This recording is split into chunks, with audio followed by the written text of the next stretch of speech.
Caroline Leavitt is a spokeswoman for Make America Great Again. She joins us now along with Mike Huckabee, former Arkansas governor, as we continue with this special commercial-free power hour of Rob Schmitt Tonight.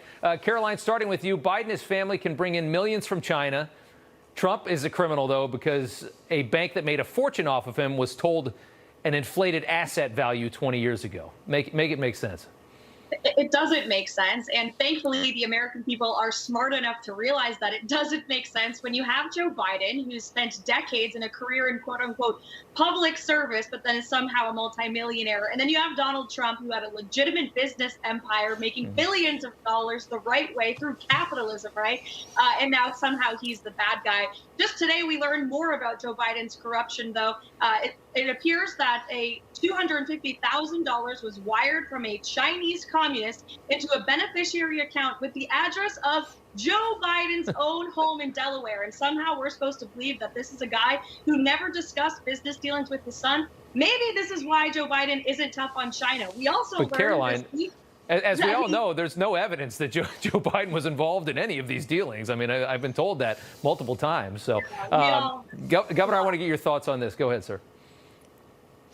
Well, it's absurd. I mean, we're being told things that we know aren't true. And the connections between the Bidens and the Chinese and the Russians, most importantly, the connections with all this money, millions and millions of dollars that flowed to 20 shell companies that were set up to launder the money.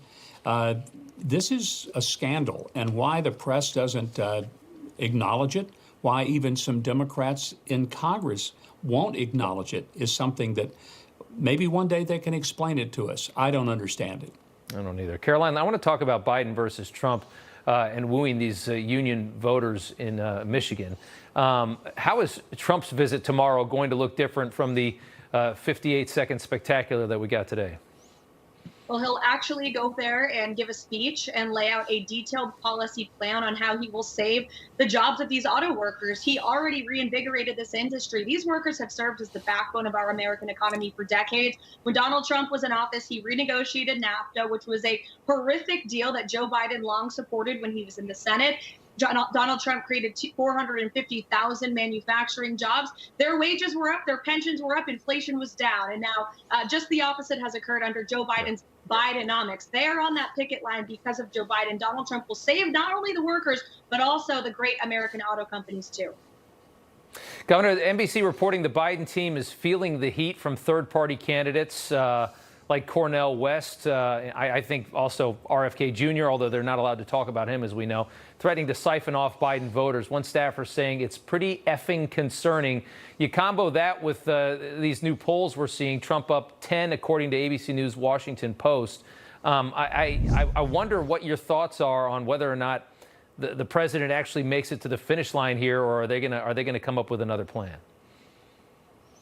I don't see how he makes it to the finish line. He can barely get on and off Air Force One. I was surprised today that when he was talking to the union workers through the bullhorn, he knew which end to talk into. I was fully expecting him to scream into the other end of it and somebody have to come and rescue him. I mean, it's really gotten pretty bad. Yeah. But without a doubt, third-party candidates are going to hurt Joe Biden far more than Donald Trump. Donald Trump, in many ways, is both a Republican and a third-party candidate. It's the reason that his numbers never move. His core base is with him, and they're not going to leave. Unlike Joe Biden, who has to fend off third-party candidates, almost all of which, whether it's Cornel, whether it's RFK Jr., whether it's someone from the Green or Libertarian Party, most of them will pull votes from Joe Biden, not from Donald Trump. That was my concern. Was what if RFK went over to the Libertarian Party? I had heard whispers about something like that. You don't think that would hurt Trump?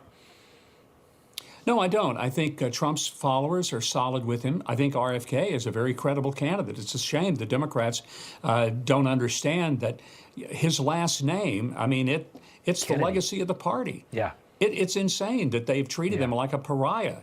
And, you know, frankly, he's a very brilliant, intelligent kind of guy. He's articulate.